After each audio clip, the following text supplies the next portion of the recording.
Assalamualaikum warahmatullahi wabarakatuh. Salam sejahtera buat kita semua dan kalian yang saat ini dalam kondisi yang sehat dan sejahtera. Mungkin sebelumnya sempat off sebentar ya, mengenai hal-hal yang mungkin bisa bermanfaat buat kalian. Dalam kesempatan ini, aku akan membagikan mengenai ilmu-ilmu, yaitu tentang hipnosis dan hipnotis. Mungkin kawan-kawan pernah dengar hal-hal ini, bahwa di alam semesta penuh dengan keajaiban dan hal-hal yang mengagumkan. Hal tersebut bagi kebanyakan orang dianggap sebagai hal yang di luar kebiasaan, bahkan istimewa. Namun sebenarnya hal-hal tersebut adalah bagian dari keseharian kita. Oke, sebelum kita lanjut, jangan lupa ya, bagi kawan-kawan, dukung channelku dengan subscribe, like, komen, dan share pada teman-teman yang lainnya.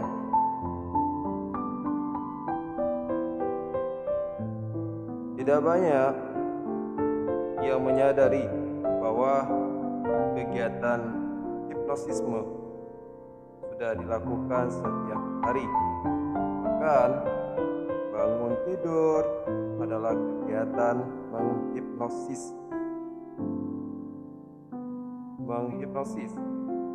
Nah, kalian pengen tahu apa itu hipnosis ya? Oke. Sebelumnya aku pernah juga menjelaskan, bukan aku yang menjelaskan, tapi rekan bakal sahabat. Beliau menjelaskan mengenai tentang apa itu hipnosis, apa itu hipnotis. Keduanya itu sama-sama saling bekerja, dan itu nanti kalian akan tahu sebenarnya.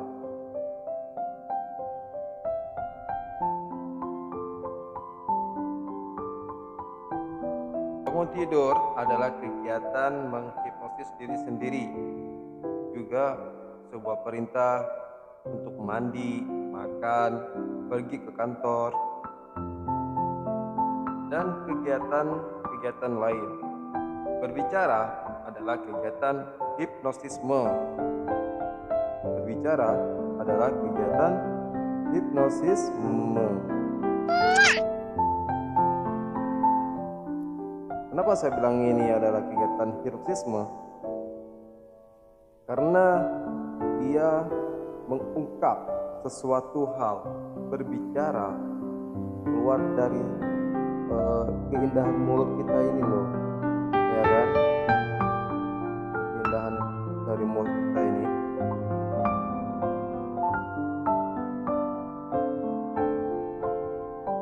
Pada saat kita berbicara, semua ucapan bertujuan untuk berusaha meyakinkan, memerintah, atau meminta orang lain melakukan hal-hal sesuai dengan keinginan kita. Oke ya, sudah paham semuanya? Apapun gerakan tangan, wajah, kaki, dan tubuh lainnya, baik dengan bantuan alat maupun tidak, adalah kegiatan hipnosisme yang ketiga. Oke, sudah paham semuanya ya, bahwa hipnosisme ini adalah hal-hal yang tidak pernah asing. Dia selalu hadir di dalam keseharian kita. Kenapa saya bilang seperti itu? Karena apapun yang sudah jadi kebiasaan itu sudah termasuk dalam hipnosis. Wow, kok bisa ya? Oke, nanti akan dipaparkan lagi kawan-kawan. Perkembangan dunia hipnosis dan hipnoterapi Indonesia sangat pesat beberapa tahun belakang ini, dimulai dengan maraknya pertunjukan hipnosis di televisi, kemudian berlanjut dengan menjamur pelatihan-pelatihan sejenis di tanah air. Seperti yang kita lihat di televisi ya, ada orang bermain ya magic ataupun apalah yang di televisi. Nah, itu adalah merupakan konsep-konsep dari hipnosis, konsep-konsep hipnosis. Kenapa saya bilang seperti ini? Karena saya sedikit belum full ya, sudah memahami, dan saya berani mengatakan seperti ini karena sudah mempelajari ya kawan-kawan. Tokoh-tokohnya itu banyak dan nanti akan kita sampaikan kepada teman-teman ya. Fakta-fakta yang menarik dalam fenomena tersebut adalah masyarakat kini mulai mengenal hipnosis sebagai sesuatu yang menarik dan menghibur, jauh dibandingkan zaman dahulu ketika fenomena hipnosis dilihat sebagai kekuatan gaib. Wow, gaib. Sayangnya, pengenalan hipnosis melalui televisi sangat jarang yang mampu mengungkapkan lebih jauh dan mengedukasi penonton tentang pemanfaatan hipnosis di dunia terapi. Nah, kalian lihat di dalam sebuah TV itu adalah kebanyakan para hipnotis ya. Kenapa saya bilang hipnotis? Mereka yang memahami hipnosis. Hipnotis itu adalah pelaku yang paham mengenal tentang hipnosis. Hipnosis itu adalah ilmu, sedangkan hipnotis itu adalah pelaku. Nah, dibuatlah hal-hal seperti yang diinginkannya, seperti kayak macam para tokoh-tokoh yang lain seperti Romy Rafael, terus Deddy Corbuzier dan Uya, dan ada hal yang lain-lainnya. Dan ini merupakan konsep dari tidak jauh lepas dari hipnosis kawan-kawan.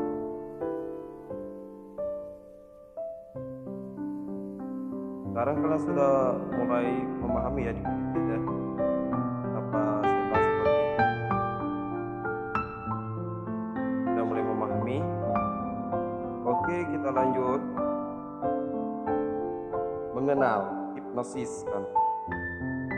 Dalam praktik sehari-hari, saya yakin Anda sudah sering terhipnosis bahkan menggunakan konsep dan prinsip hipnosis. Ya. Karena silakan Anda amati para tokoh ketika sedang menyampaikan ceramah, ketika pimpinan sedang menyampaikan di depan, ya kan? Ketika misalnya orang yang kalian sayangi, yang orang kalian cintai sedang berbicara di depan kalian, dan itu membuat kalian menjadi fokus, ya, mendengar. Lalu apa ya? Agar pendengarnya dapat berkonsentrasi penuh. Nah, berkonsentrasi penuh. Mereka memasang aturan, tidak boleh berbicara, harus mematikan handphone, tidak boleh duduk dengan mereka yang berlawanan jenis. Hal itu sebenarnya adalah praktek hipnosis kawan-kawan, sekalipun yang bersangkutan tidak menyadari atau tidak mengakuinya. Semua itu bertujuan agar para peserta bisa fokus dan berkonsentrasi mendengarkan pembicara. Oke ya kawan-kawan. Kalau mengenai tokoh itu sudah lama kali kawan-kawan, banyak, bahkan kalian bisa juga kalian share di Google. Kalian buka lah apa itu pengertian hipnosis, pengertiannya, terus apa hipnotis, tokoh-tokoh itu siapa, banyak dan aku tidak sebutkan ya. Mungkin kalian searching bisa kalian searching di Google ya. Nah, sekarang sudah memahami ya kawan-kawan ya. Ketika kalian nonton TV pun juga, ketika lagi misalnya seorang ibu-ibu dan nonton TV tanpa tidak sengaja, dia spontan, waduh, apa ini, apa itu adalah hipnosis kan kawan. Dia sudah terhipnosis kan kawan. Jadi nanti aku akan menjelaskan beberapa lagi ya, tentang beberapa hal yang sangat penting di dalam hipnotis dan hipnosis kawan-kawan. Dua ini adalah perkataan yang berbeda, subjek dengan objek ya. Oke, sudah paham ya kakak? Saya rasa kakak sudah memahaminya, bahwa hipnosis itu adalah mudah dipelajarinya, mudah memahaminya, karena kondisi yang selalu dalam keadaan kita sehari-hari, tidak jauh dari konteks kehidupan kita. Dan inilah sedikit pemahaman ya yang bisa saya infokan kepada teman-teman, memberitahu bahwa orang-orang saat ini mengenal hipnotis atau hipnosis kita bilang ya. Sekarang orang mengenal bahwa hipnotis itu adalah sesuatu yang sangat buruk. Kenapa? Karena di TV-TV sudah membeberkan hal seperti itu, bakal terjadi sebuah penipuan ataupun hal-hal yang bertentangan gitu. Sebenarnya itu semua salah itu kawan-kawan. Kenapa saya bilang seperti itu? Karena alhamdulillah saya sudah mempelajarinya kawan-kawan. Jadi saya berani berbicara hal seperti ini karena saya sudah mempelajarinya, bahwa itu salah. Hipnotis itu tidak seperti yang kalian bayangkan kawan-kawan. Bakal kalau ada orang ditipu, tiba-tiba hal misalnya ada telepon nih, terus bilang, waduh ini kamu dapatkan ini, tolong ditransferin ya. Itu adalah bukan sebuah metode hipnosis kawan-kawan, bukan hipnotis itu. Dia adalah berbicara, menjebak kalian, membuat sifat darurat, dan ini nanti akan aku sampaikan di video-video selanjutnya. Oke ya, itu kalian sudah memahami kawan-kawan ya, bahwa hipnosis adalah suatu kondisi menyerupai tidur yang dapat secara sengaja dilakukan kepada seorang yang terhipnosis, bisa menjawab pertanyaan yang diajukan serta lebih mudah menerima sugesti. Oke, sugesti ya kawan-kawan. Mungkin kalian tahu apa itu sugesti. Jadi dalam hipnosis, kalian sudah tahu ya, bahwa hipnosis itu adalah suatu kondisi, suatu ilmu yang mempelajari tentang kondisi-kondisi kehidupan yang perhatian itu mempengaruhi orang lain agar mengikuti apa yang diperintahkan oleh ahli hipnosis. Sedangkan hipnotis itu adalah pelaku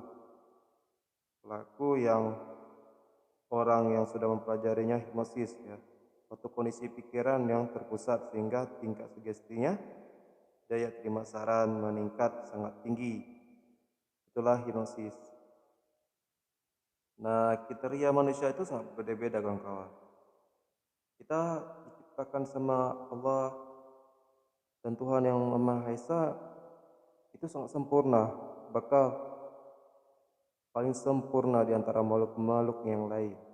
Karena apa? karena kita memiliki pikiran. Nah, bagi para tokoh-tokoh hipnosis, mereka mempelajari hal-hal seperti ini supaya apa? Supaya memahami karakter orang-orang bagaimana. Dalam pikiran itu ada beberapa statement. Maksudnya adalah gelombang pikiran. Gelombang pikiran itu ada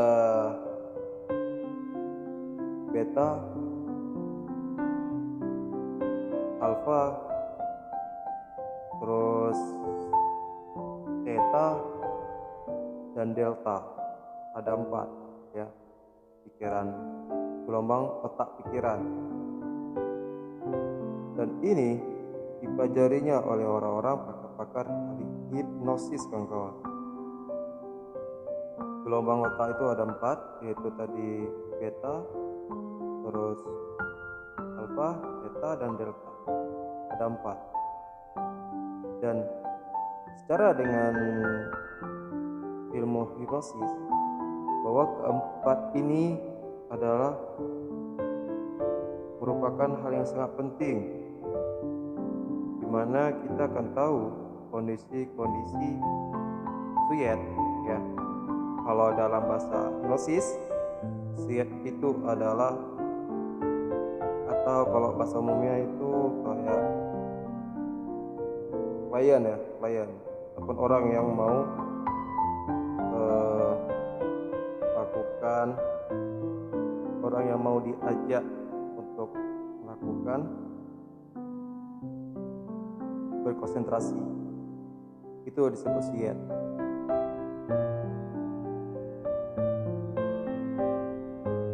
Nah, gelombang ada 4 ya kawan-kawan, tadi yang saya sampaikan tadi.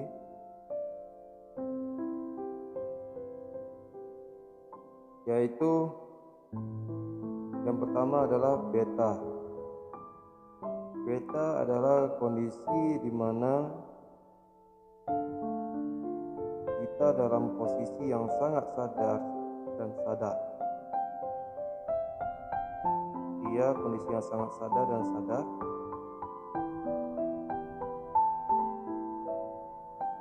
Dia fokusnya tuh ada beberapa, ada kayak 10, 9.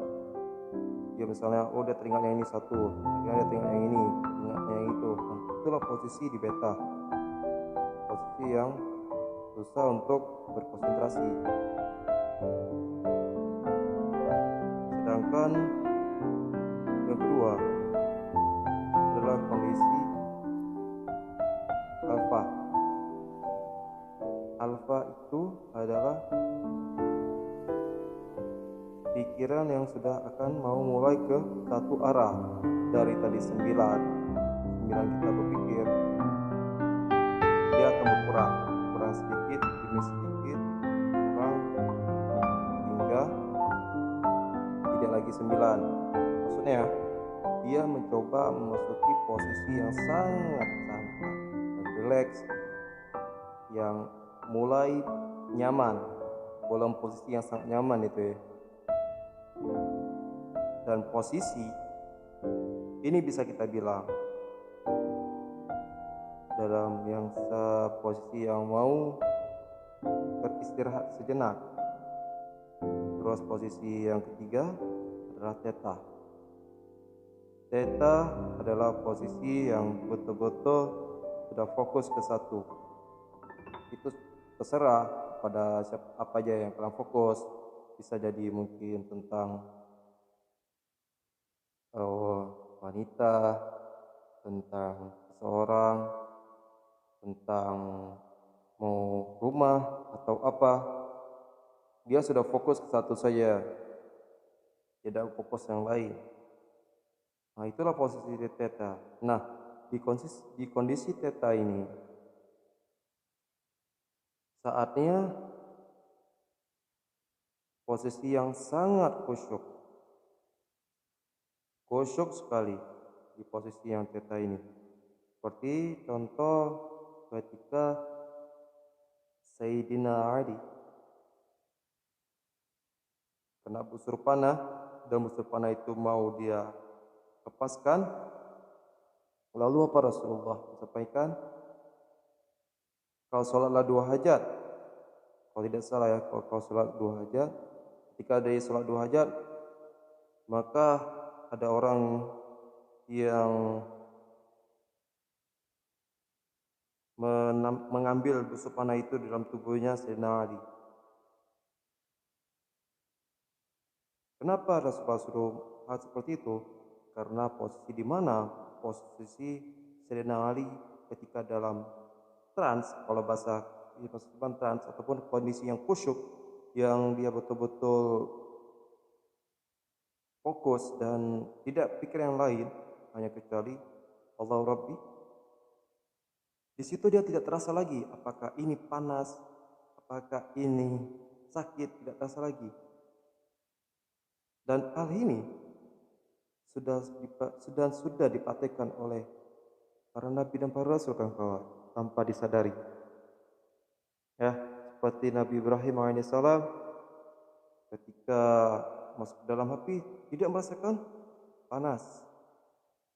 Ya. Dan ada hal yang lain lagi. Saya cuma menjelaskannya beberapa saja. Bahwa dalam hal seperti satu lagi yaitu 4. Satu lagi delta. Delta inilah kondisi di mana kita tuh tidur dalam kondisi yang tidak bermimpi. Sedangkan kalau theta adalah kondisi kita dalam bermimpi. Kalau delta itu adalah 0, dia sudah tidak ada berpikiran apa-apa dia. Maksudnya dia tidur tanpa mimpi, kawan-kawan. Tidur itu ngorok ataupun wah nyenyak kali lah pokoknya, tidak ada bermimpi. Sedangkan kondisi yang theta itu adalah kondisi di mana orang bermimpi ataupun hal-hal yang bersifat yang di luar dari konteks yang tanda kutip adalah hal-hal yang gaib. Disitulah posisi di theta itu. Oke kawan-kawan, mungkin hanya ini saja yang bisa saya share, bahwa kita ini diciptakan oleh Allah, Tuhan yang Maha Esa, Maha Tunggal, sempurna yang sangat luar biasa. Karena apa? Karena kita memiliki pikiran. Di dalam pikiran itu ada terbagi beberapa yang tadi yang saya sebutkan. Dan itu sudah diakui oleh para psikolog dan para ahli-ahli yang membidangi hal itu. Oke, sekian dan terima kasih. Semoga ilmu yang tadi yang saya sampaikan bermanfaat.